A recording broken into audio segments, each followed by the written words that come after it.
sé que mi Cristo vive. En la palabra de Dios, la Biblia, hay un mensaje para ti, para mí y para toda la humanidad, el Evangelio de Jesucristo. Certeza es la razón, la existencia. Certeza es el alfa y omega. Un mensaje para ti.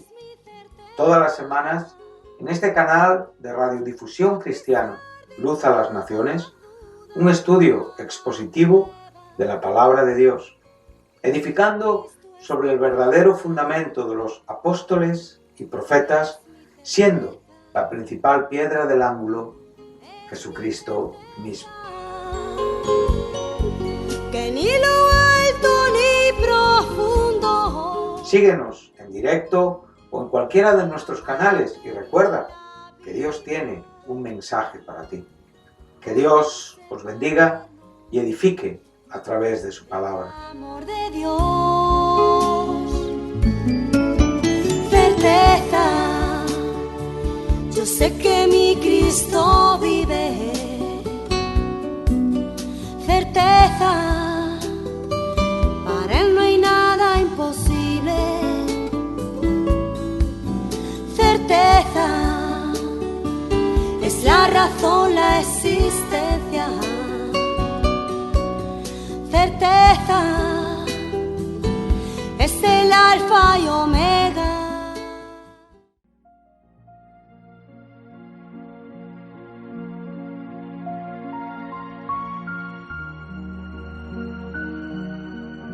Buenos días a los oyentes de Radio Luz a las Naciones en este programa titulado Un mensaje para ti, donde juntamente con mis compañeros pues tratamos de compartir con ustedes la palabra de Dios a lo largo del tiempo que dura este programa.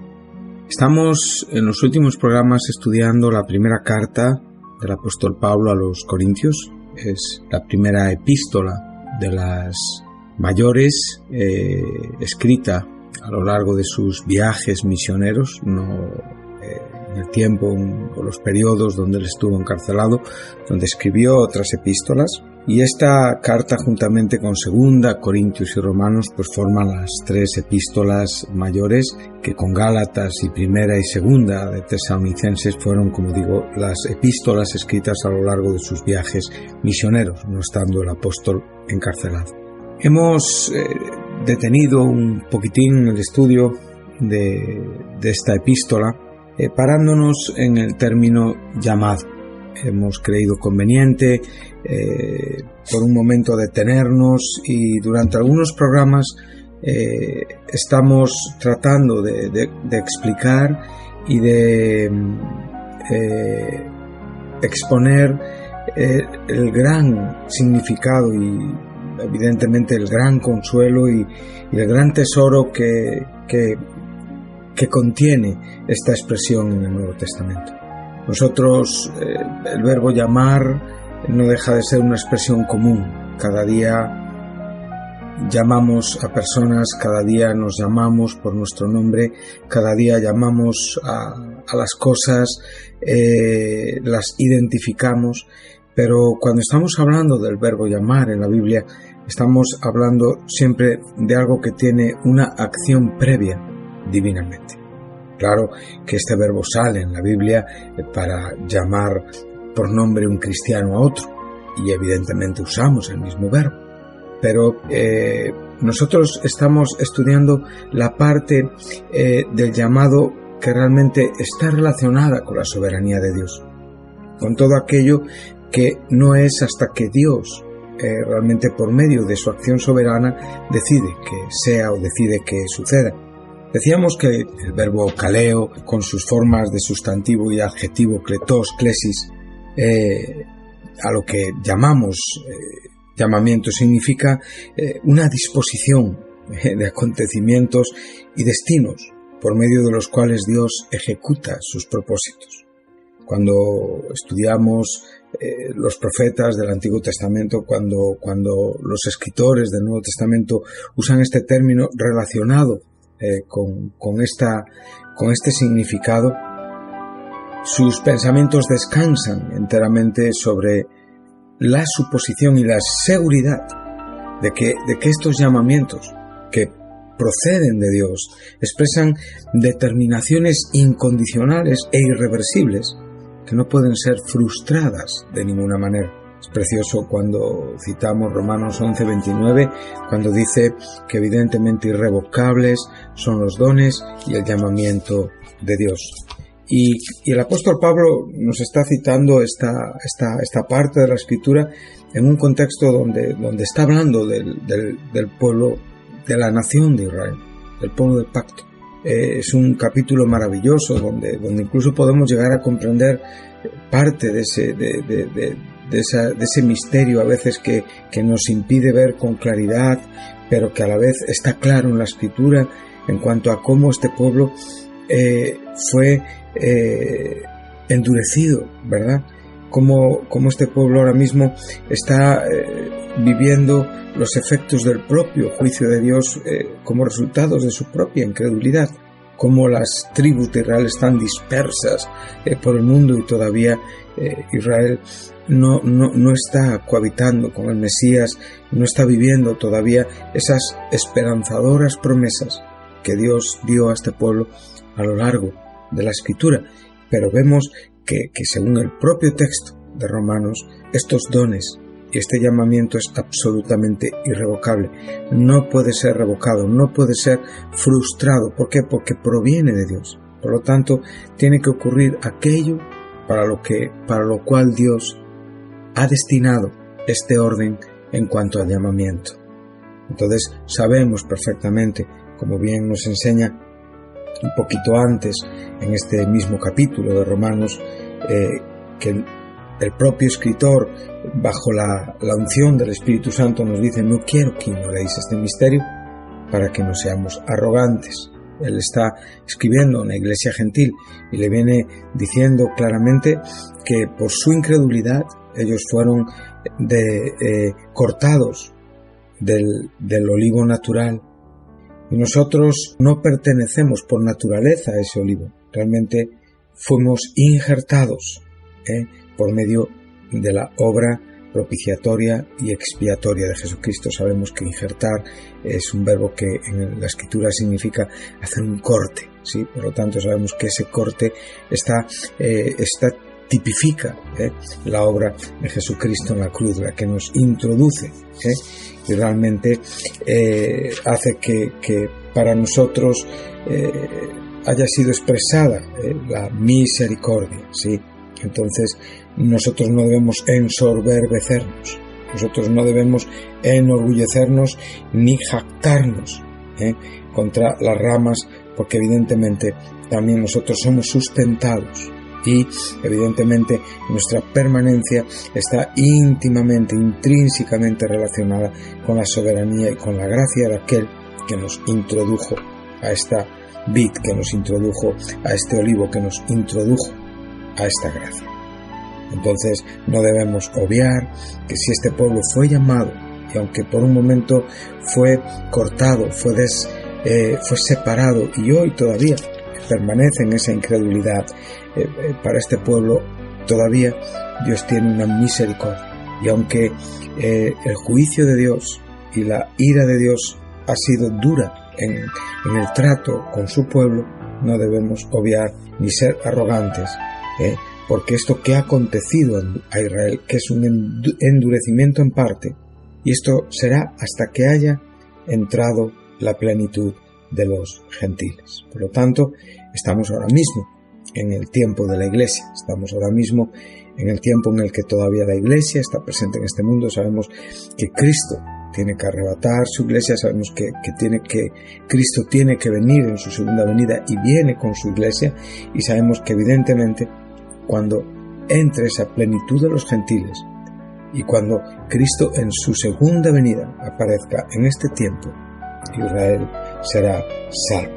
Entonces claramente nos enseña que vendrá de Sión el libertador, que apartará de Jacob la impiedad. Jacob aquí es representativo de Israel, y este será mi pacto con ellos cuando yo quite sus pecados.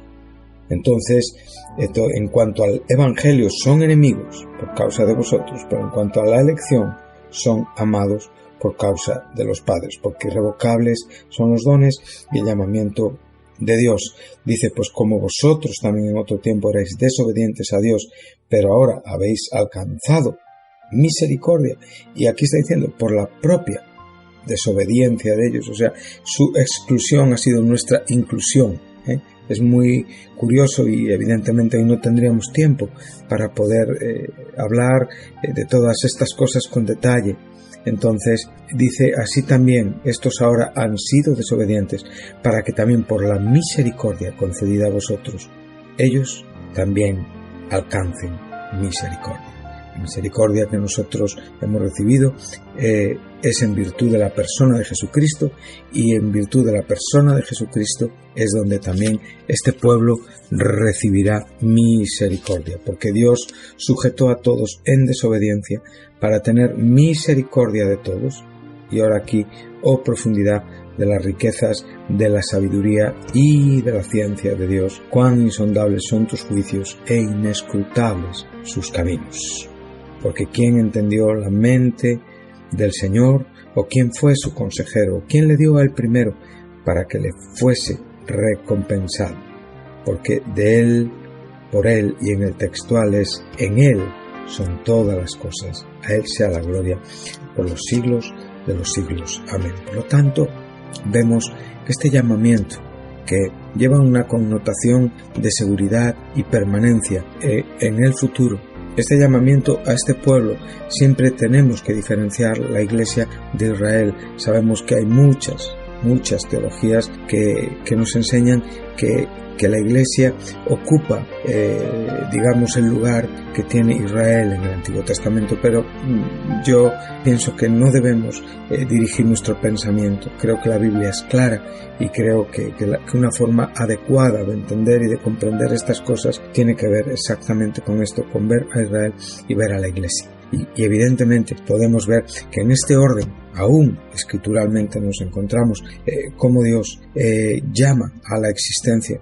a todo lo que es el argumento creativo de Dios, los cielos, la tierra, todas esas separaciones, todas esas creaciones que suceden a lo largo del primer capítulo de Génesis. Sí, podemos ver la creación también del ser humano, del hombre y la mujer, con un propósito divino, y podemos ver a lo largo de todos los capítulos de Génesis hasta el capítulo 12, donde ya nos encontramos con el llamado a Abraham, previo evidentemente ya citado en el capítulo 11, y aún su propia ascendencia, como hemos hablado de Eber, ese ascendente de Abraham, que significa hebreo, y sabemos que hebreo es la etimología de esta palabra, es alguien que es llamado de fuera, ¿no?, que es traído a una tierra.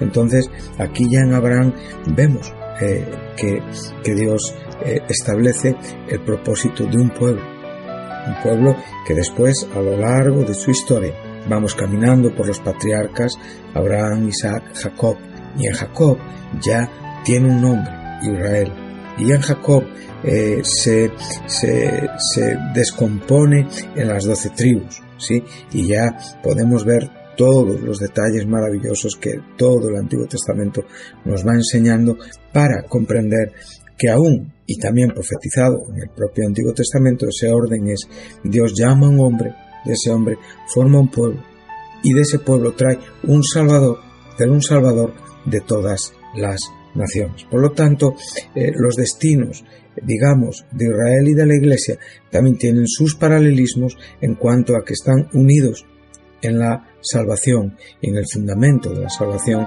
que tiene que ser Cristo, el Mesías. Por lo tanto, aquí se nos está enseñando, cuando toda la plenitud, o sea, el cómputo completo de las naciones gentiles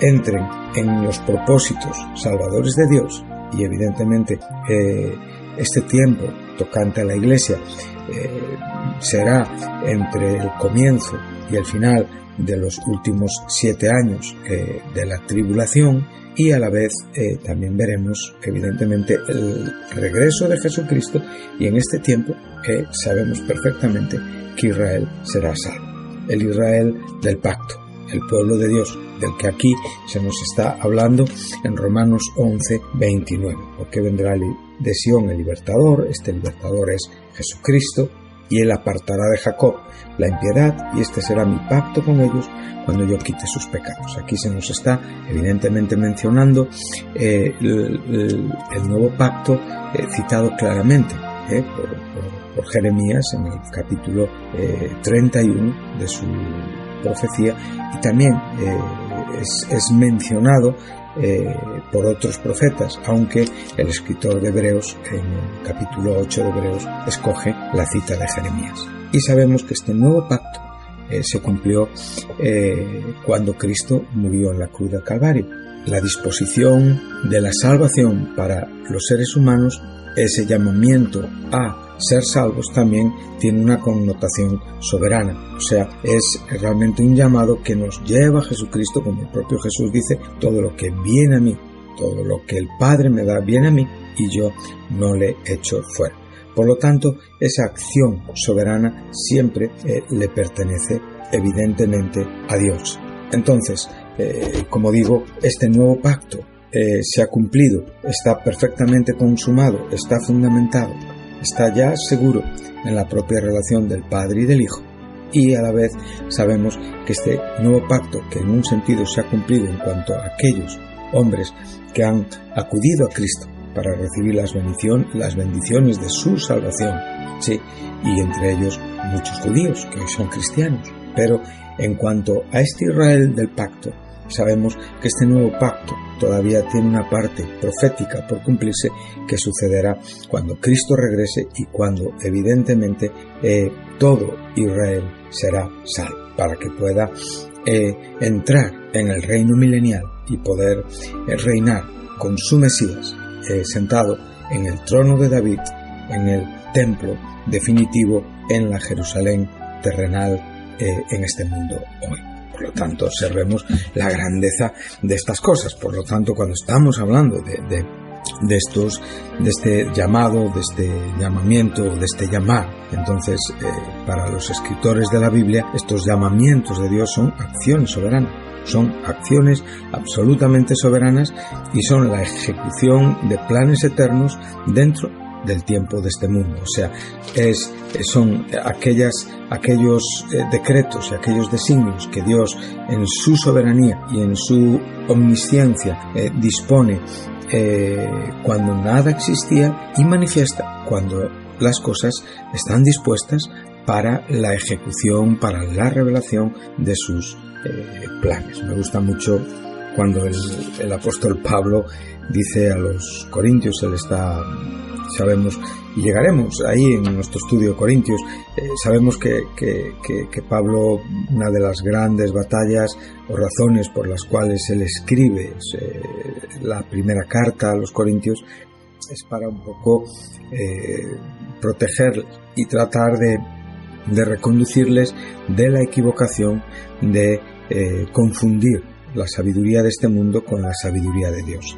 Entonces, él está tratando de enseñarles que la sabiduría de Dios está expresada por el propio Jesucristo en la cruz, como bien nos dice en el verso 30 del primer capítulo, dice: mas por él estáis, o sea, por la voluntad del Dios Padre, por el propósito del Dios Padre, estamos en Cristo Jesús. Y este Cristo Jesús, en su muerte en la cruz, estamos diciendo Cristo y este crucificado, sabemos que la cruz expresó la perfecta sabiduría de Dios, ha sido hecho por nosotros. O sea, ha sido hecho por nosotros. Ha sido hecho por Dios para nuestro beneficio. O sea, nosotros estamos incluidos en esta razón por la cual Dios expresa a través del Hijo en la cruz este abanico de bendiciones. Entonces esto es una gran maravilla, porque Jesucristo no tiene que morir para ser sabio. Jesucristo no tiene que morir para expresar una justicia. Jesucristo no tiene que morir para ser santo, pero en aquello que se relaciona con el propósito redentor de Dios.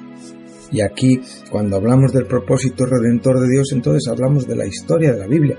La Biblia es la historia de la redención, ¿sí?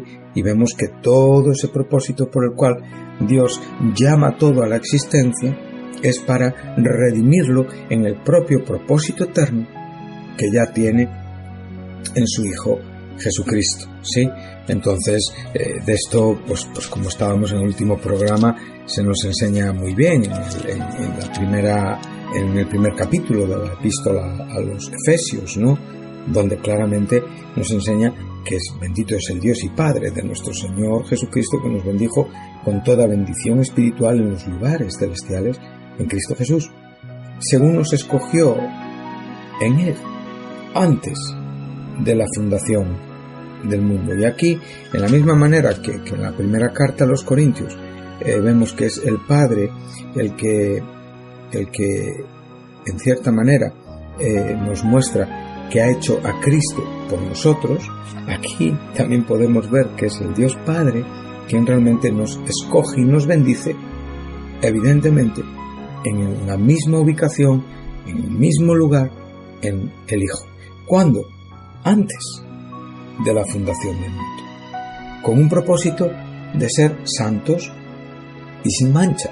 Por lo tanto, la idea de la redención es un propósito, un decreto, diseñado, designado eternamente y manifestado en el tiempo.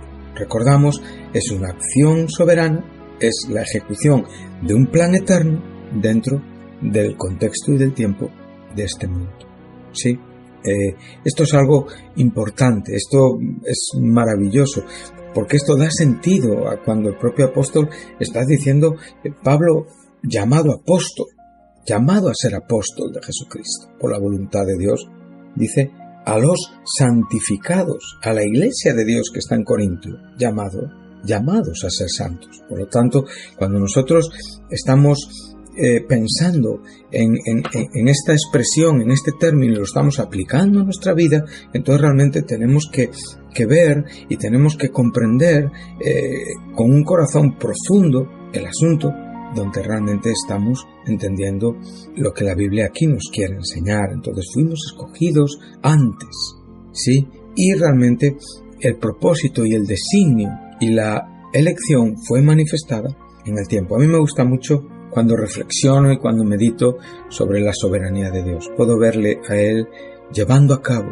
todos los planes, llevando a cabo todas las acciones y sin embargo pudiendo permitir que el hombre sea responsable del buen uso de su libre albedrío. Aún el hombre que es esclavo de su estado pecaminoso, aun cuando ese libre albedrío está absolutamente quebrantado porque está destituido, está caído. La palabra destituir significa sin sentir necesidad de Dios. Él puede impulsar la vida, Él puede iluminar la mente y el corazón del hombre caído y dotarle de una voluntad para arrepentirse. Y a la vez también hacerle responsable de la respuesta al Evangelio. Por lo tanto, vemos la grandeza de la soberanía y aún podemos ver cómo esa responsabilidad está absolutamente incluida en esta soberanía. No está reñida, nunca está reñida.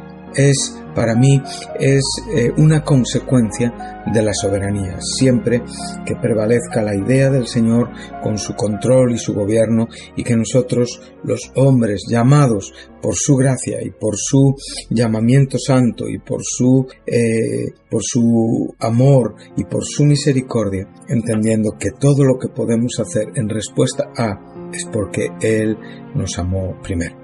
Esto lo dijo muy bien Juan en su primera carta, en el capítulo 4, creo que en el verso 10, dice: no es que nosotros hayamos amado a Dios, sino que Él nos amó primero y puso a su Hijo en propiciación por nuestros pecados. Por lo tanto, estamos viendo estas cosas y estamos viendo cómo aquí hay una elección ¿sí? Hay un propósito anterior, soberano y manifestado dentro del tiempo de este mundo. Ahora, esto sucedió antes de que el tiempo fuera, antes de que el mundo fuera. Era el propósito de ser adoptados hijos suyos por medio de Jesucristo, y una vez más nos habla del puro afecto de su voluntad, la voluntad que tuvo el Padre en llamarnos al Hijo, y evidentemente la voluntad que tuvo también el Hijo en recibirnos por la propia mano del Padre que nos trae a Él, y ahí también podemos ver al propio Hijo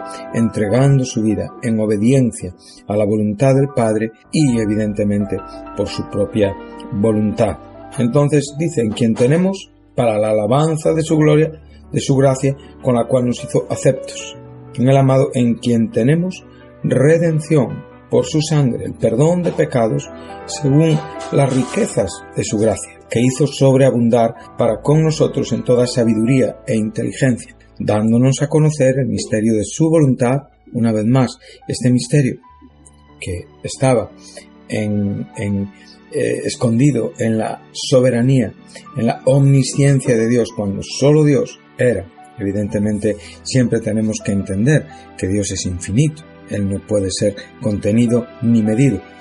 Dios es eterno en el sentido de que no tiene principio ni tiene fin. Dios es increado, no ha sido creado. Los hombres, evidentemente, nunca podremos disfrutar de estos atributos. Un hombre nunca podrá ser infinito.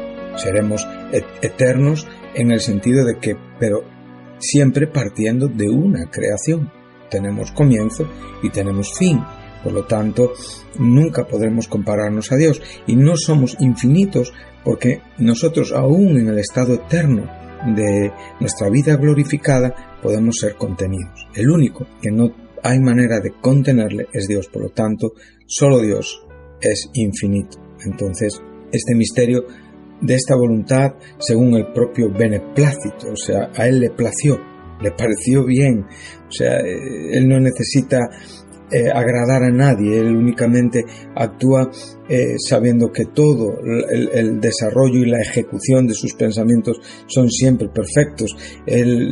Su misericordia, su justicia, su santidad, su amor, su bondad, su ira, todo es manifestado y siempre causa un beneplácito en su persona. Entonces dice el verso 10, de reunir, o sea, esta propuesta que en sí mismo él había llevado a cabo era la de reunir todas las cosas en Cristo, en la dispensación del cumplimiento de los tiempos, así las que están en los cielos como las que están en la tierra. Y sabemos perfectamente que este tiempo es el tiempo de la segunda venida de Jesucristo, es el tiempo milenial donde damos comienzo, por decirlo de alguna manera, aunque todavía en esta tierra, porque sabemos que el milenio sucederá y se vivirá y se experimentará en esta tierra, la cual después pasará con los actuales cielos para dar paso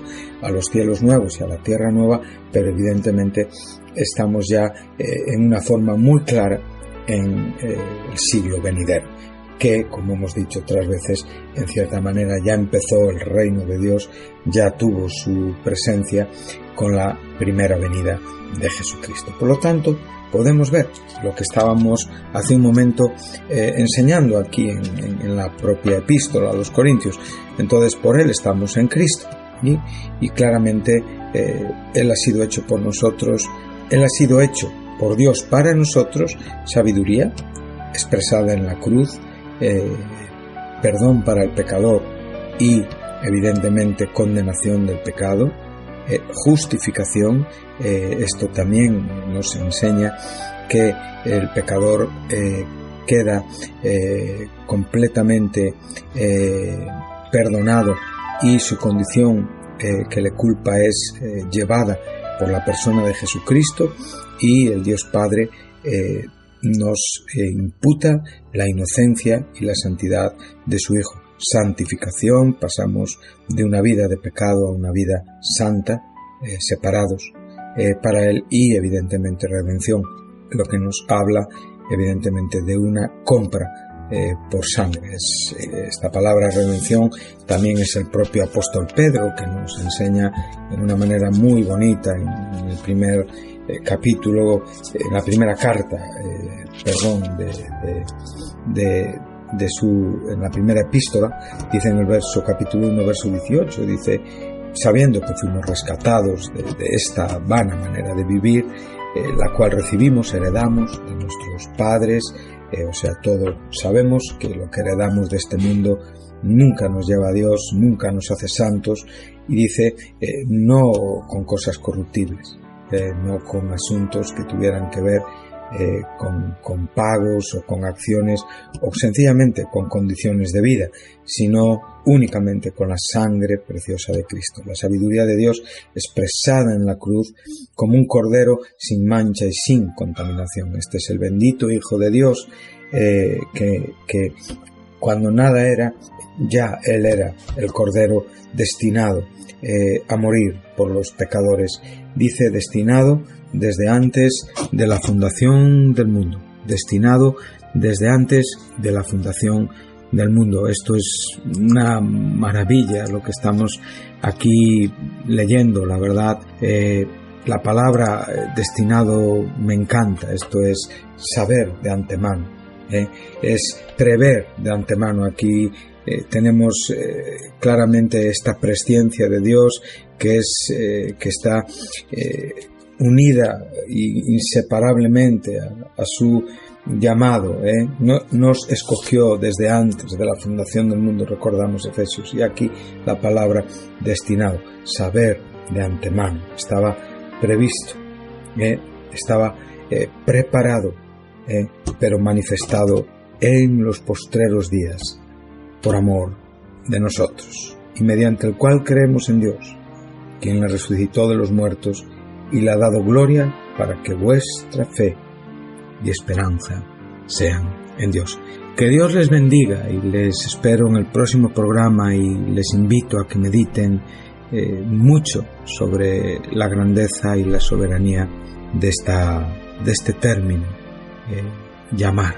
Recordamos las palabras del apóstol: yo, Pablo, llamado apóstol de Jesucristo por la voluntad de Dios, llamado a ser apóstol de Jesucristo por la voluntad de Dios, a la iglesia de Corinto, a todos aquellos santificados, llamados a ser santos. Vivamos dignos de esta vocación con la que fuimos llamados, y les espero en el próximo programa. Que Dios les bendiga.